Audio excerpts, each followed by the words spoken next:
இலங்கையின் நிதி நிலைமை தொடர்பில் இனி கனவு காணாதீர்கள், ஜனாதிபதி வெளியிட்ட தகவல். இலங்கையின் நிதி நிலைமை மீண்டும் பலவீனமடையும் என்று எவரும் இனி கனவு காணக்கூடாது என ஜனாதிபதி அனுரகுமார திசாநாயக்க தெரிவித்துள்ளார். 2026ஆம் ஆண்டுக்குரிய வரவு செலவு திட்டத்தை இன்று வெள்ளிக்கிழமை பிற்பகல் நீதி அமைச்சரான ஜனாதிபதி அனுரகுமார திசாநாயக்க நாடாளுமன்றத்தில் சமர்ப்பித்தார். இதன்போது உரையாற்றும் போதே மேற்கண்டவாறு கூறினார்.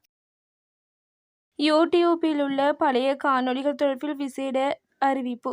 யூடியூப் நிறுவனம் அதிகாரப்பூர்வமாக சூப்பர் ரெசொல்யூஷன் என்ற புதிய AI அடிப்படையிலான வசதியை அறிமுகப்படுத்தியுள்ளது. இது 1080pக்கு கீழே பதிவேற்றப்பட்ட பழைய மற்றும் புதிய காணொளிகளை தானாகவே HD தரத்துக்கு உயர்த்தும் அம்சத்தை கொண்டுள்ளது. முன்னாள் ஜனாதிபதிகளை நோக்கி சரமாரி கேள்வி எழுப்பிய அனுர. 3 வேளை உணவு உட்கொள்ளாத மக்கள் வாழும் சூழலுக்கு மத்தியில் முன்னாள் ஜனாதிபதிகளுக்கு அளவுக்கு மீறிய சிறப்புரிமைகள் எதற்கு என ஜனாதிபதி அனுரகுமார திசாநாயக்க கேள்வி எழுப்பியுள்ளார். நாடாளுமன்றில் வரவு செலவு திட்ட உரையை நிகழ்த்தும் போதே அவர் இதனை கூறினார். ரணிலின் உழைப்பை மூடி மறைக்கும் அனுர. பொருளாதார நெருக்கடியிலிருந்து நாட்டை மீட்டெடுத்த பெருமை முன்னாள் ஜனாதிபதி உட்பட அந்த அரசாங்கத்திற்கு சேரும் என ஐக்கிய மக்கள் சக்தியின் நாடாளுமன்ற உறுப்பினர் ஹர்ஷ டி சில்வா தெரிவித்துள்ளார்.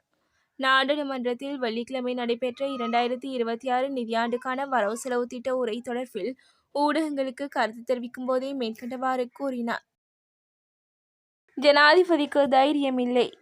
மாகாண சபை தேர்தலை நடத்துவது தொடர்பில் தீர்மானத்தை மேற்கொள்ள ஜனாதிபதிக்கு தைரியம் இல்லை என நாடாளுமன்ற உறுப்பினர் சிவஞானம் ஸ்ரீதரன் குற்றம் சுமத்தியுள்ளார். மாகாண சபை தேர்தலை நடத்துவதற்கு அரசாங்கம் தயங்குவதற்கான காரணம் என்ன எனவும் அவர் இதன்போது கேள்வி எழுப்பியுள்ளார். எதிர்வரும் 2026ஆம் ஆண்டுக்கான வரவு செலவு திட்ட உரை நேற்றைய தினம் ஜனாதிபதி அனுரகுமார திசாநாயக்க மூலம் முன்மொழியப்பட்ட நிலையில் அதற்கான விவாதம் இன்றைய தினம் ஆரம்பித்துள்ளது. அரசுக்கு எதிரான பேரணி. எதிர்வரும் 21ஆம் திகதி நுகேகொடையில் அரசாங்கத்திற்கு எதிராக எதிர்க்கட்சி ஏற்பாடு செய்துள்ள பிரமாண்டமான எதிர்ப்பு பேரணியில் முன்னாள் ஜனாதிபதி மஹிந்த ராஜபக்ச பங்கேற்க மாட்டார் என்று நாடாளுமன்ற உறுப்பினர் நாமல் ராஜபக்ச தெரிவித்துள்ளார்.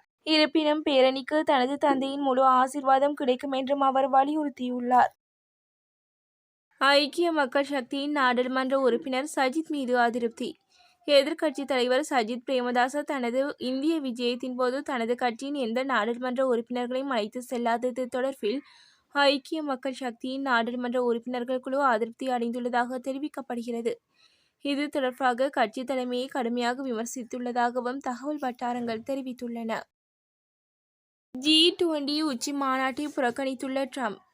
தென் ஆப்பிரிக்காவில் நடைபெறும் G20 மாநாட்டை அமெரிக்கா புறக்கணிப்பதாக ஜனாதிபதி டொனால்ட் ட்ரம்ப் அறிவித்துள்ளார். G20 அமைப்பின் உச்சி மாநாடு தென் ஆப்பிரிக்காவில் ஜோகன்ஸ்பர்க்கில் வருகின்ற 22, 23 திகதிகளில் நடைபெறுகிறது. தென் ஆப்பிரிக்காவில் வெள்ளை நிற விவசாயிகள் மீது தாக்குதல் நடத்தப்பட்டு துன்புறுத்தப்படுவதாக ட்ரம்ப் குற்றம் சாட்டி வரும் நிலையில் இந்த அறிவிப்பை வெளியிட்டுள்ளார்.